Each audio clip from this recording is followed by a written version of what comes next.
Hi everyone, Walter Bowne here. Talking about the common application prompts. There's 7 of them for 2020, 2021. They've kept the same ones they did for last year. And I've been doing this for many years, helping students, rising seniors, navigate the common application essay process. All right, I've read thousands and thousands of essays. I'm a writer myself. And lots of things on YouTube, essays and things that I've done. But let's take a look at each prompt, and I will share with you the good things, the pitfalls, things to watch out for, and essays that have been successful that I've seen over the years. Let's start with number 1. All right. Some students have a background, identity, interest, or talent so meaningful they believe their application would be incomplete without it. If this sounds like you, please share your story. All right. For instance, I had a student who wrote about the art of tea, Chinese, the tea culture, very, very significant, very different than in America. And there was nothing about that on her application, right? There was SAT scores, there was tennis, there's this, there's that, there's, all those things. But she felt it was such a piece that she inherited from her great-grandmother, mother, and, 4 generations of the tea ceremony. That's pretty good, all right? I had another student write about being Polish and going from one church in Pennsylvania to another church in Pennsylvania, and it was a 3-day camping pilgrimage. Now, that's not on a resume. That's not on a transcript, right? But if you feel this is so meaningful that your application would be incomplete without it, write it. I once had a student named Scott write about golfing with the boys. Got published in the Philadelphia Inquirer. It was a rite of passage. The uncles, the dads, and the men of the family, would go golfing, and he was invited, and he felt like, wow, I'm part of this group. Now I'm part of this, culture, and he felt grown up, right? So think about, your background, your identity, interest, talent, all right?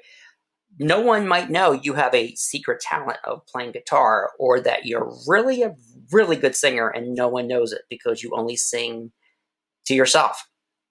And you don't share it for whatever reason. Maybe you're shy, maybe you're introverted, whatever reason it is. Right? So what's important about this is that the college needs to know about you. Just because you're Polish or just because you're Italian, just because you're Jewish doesn't mean they need to, okay, you're Polish, you're in. No, that doesn't make any sense, right? Think about that. It's like, why did this pilgrimage mean a lot to you? Why the 7 fishes if you're Italian? What talent, what interest, maybe you have a secret interest in anime or a secret interest in, whatever it is, right? You could really write about anything as long as your insight into the thing reveals you, right? You're writing about you, and it needs to be a narrative. If it's not a narrative, it's boring, it's expository. Save the expository really towards the end, where you can share, the significance, the impact, the insight, right, to do this, right? Let's now go to number 2. The lessons we take from obstacles we encounter can be fundamental to later success. Recount a time when you faced a challenge, setback, or failure. How did it affect you, and what did you learn from the experience? Okay. Sometimes students are reluctant to talk about obstacles or failures, right? Because it seems like it makes them weak. All right, think about how many times Luke Skywalker fails with Yoda. I know I'm dating myself here, but he's not that successful with Yoda, right? And he leaves angry and doesn't even listen to his master. But think about a time when you face a challenge, a setback. It can be a class. It can be when you didn't make the crew team. Let me tell you a story, a student who wrote about wanting to do crew so bad. Now, she didn't make as a coxswain.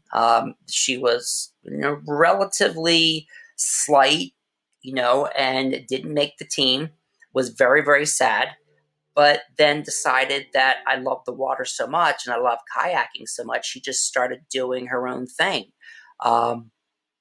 And was kayaking. I don't know whether she did like the individual rowboat, but I know that what she loved about being on crew, she found her own way to do it, right? Um, being a writer, right? Myself as a writer, I get so many rejections, and sometimes I self-publish, and other times I'm like, okay, let me take the feedback or the criticism and move on, right?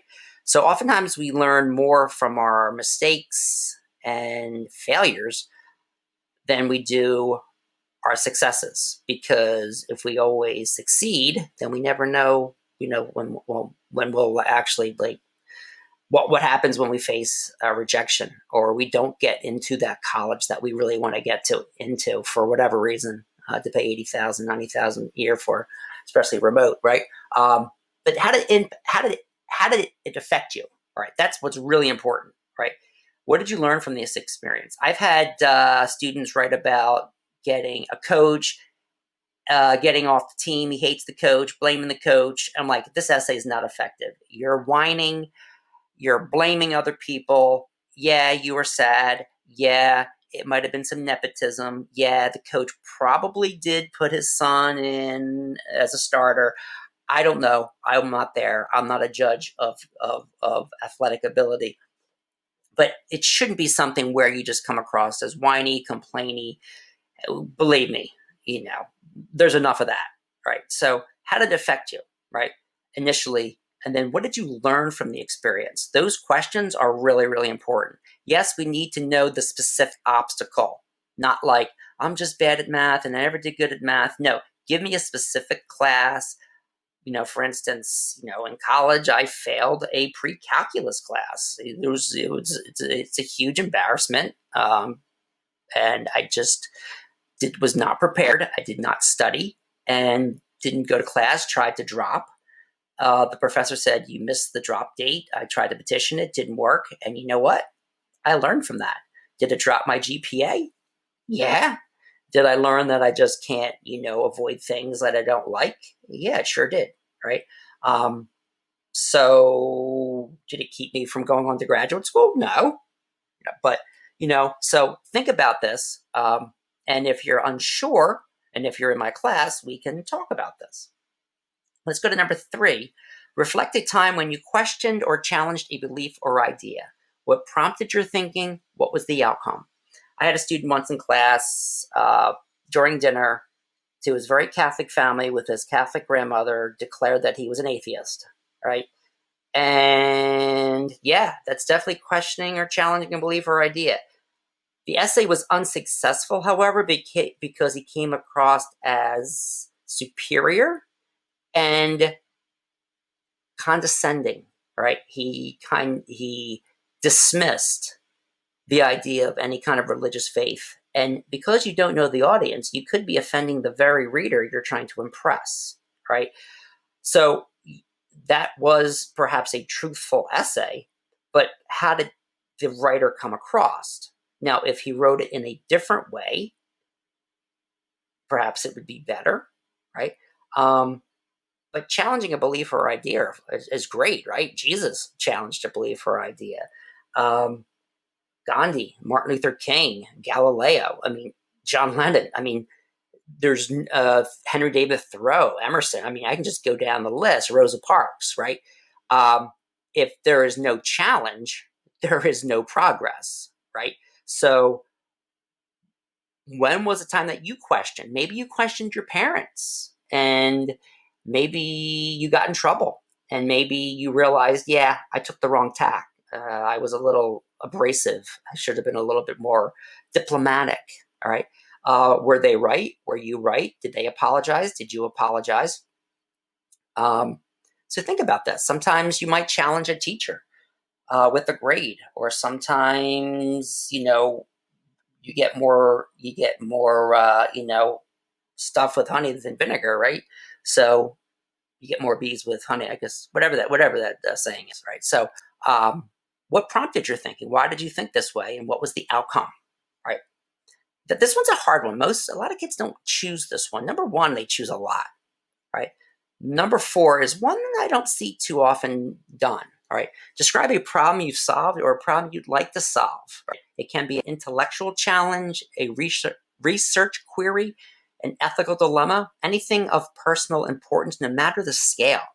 Explain its significance to you and what steps you took or could be taken to identify a solution. Now, something I write about all the time is education reform, right?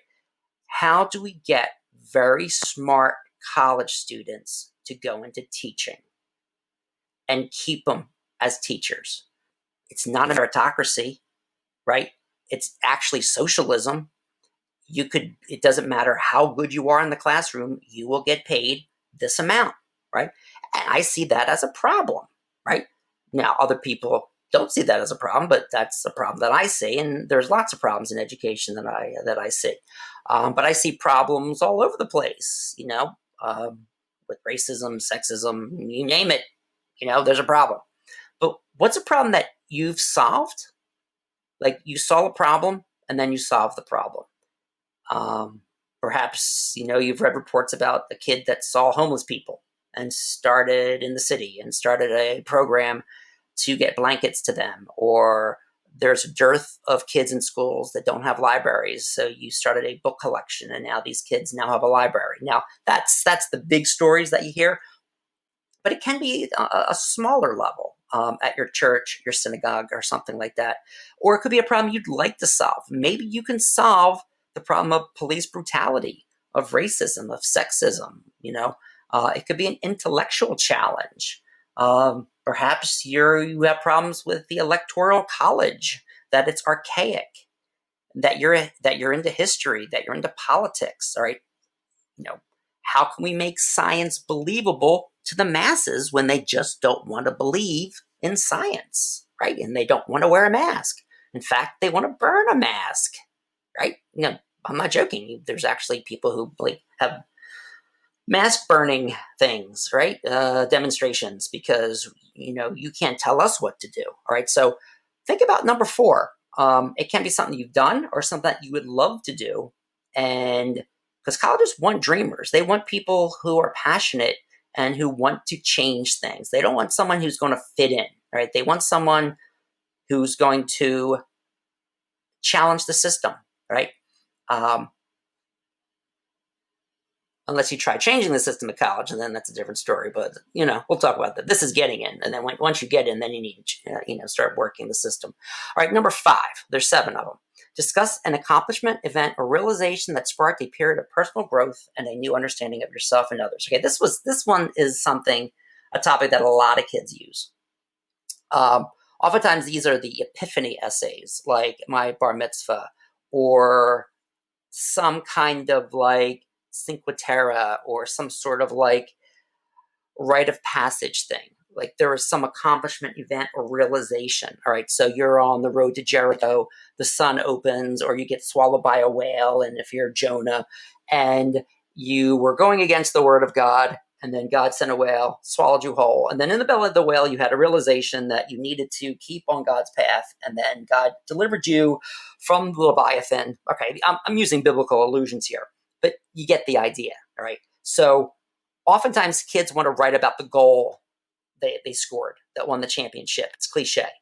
But sometimes these events, an event in another city, when you're by yourself, away from your parents, these things are life-changing, all right? You're now in the transition from being a kid to an adult, and maybe there was something that happened.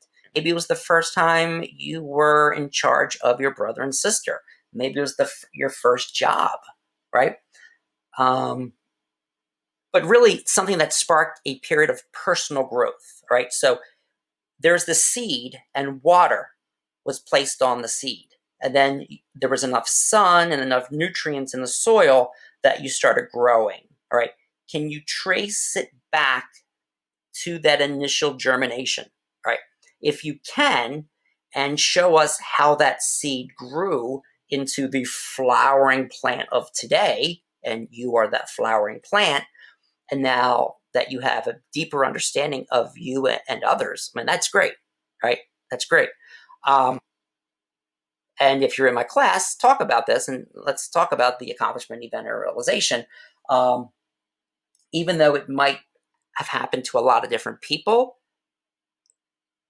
you will write your essay as a narrative based on the facts in your life, the people in your life, right? All right, let's go to number 6.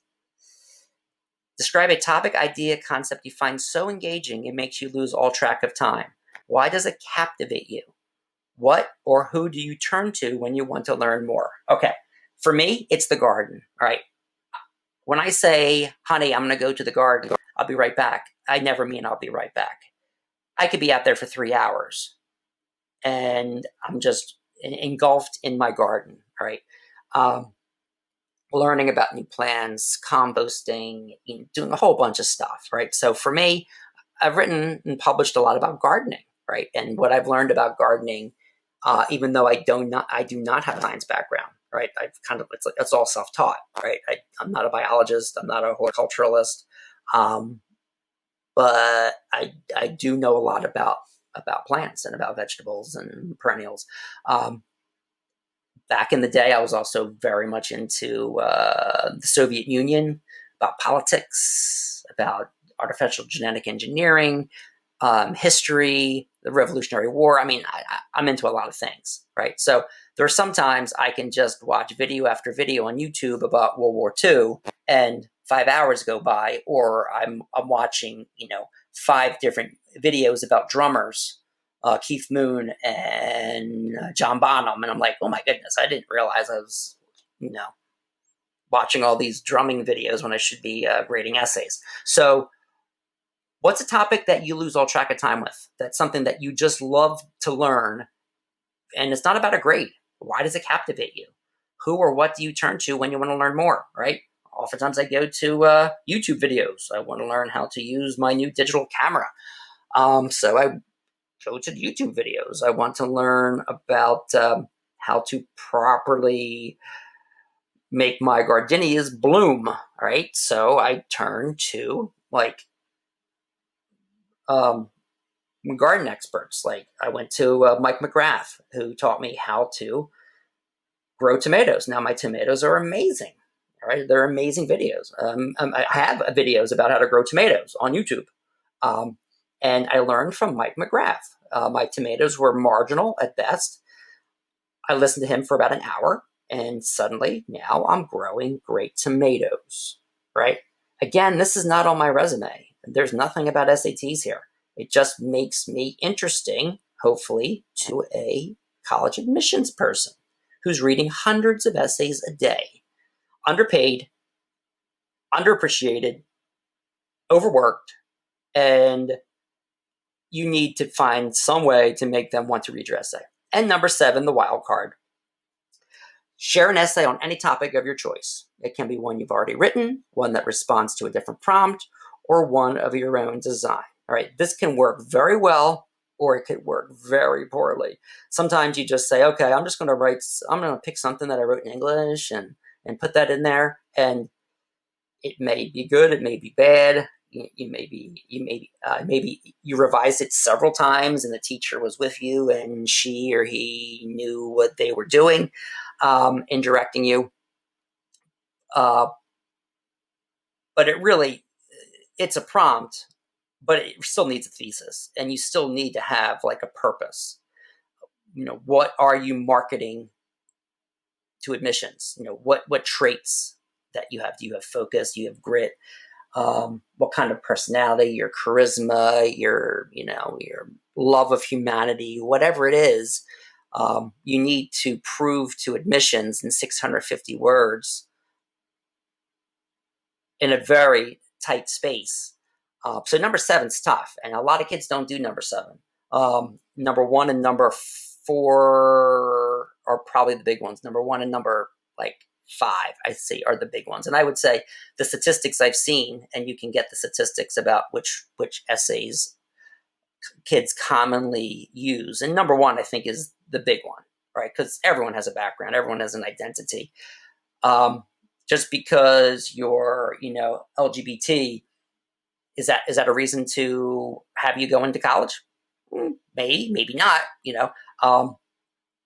but think about how it impacted you and what lessons have you learned, all right? The meaning behind it, all right? So hopefully this little tutorial here has helped you look and think about the different prompts and to come up with a story, a narrative, right? Thanks, everyone. Take care. Bye-bye. Any questions, just message me.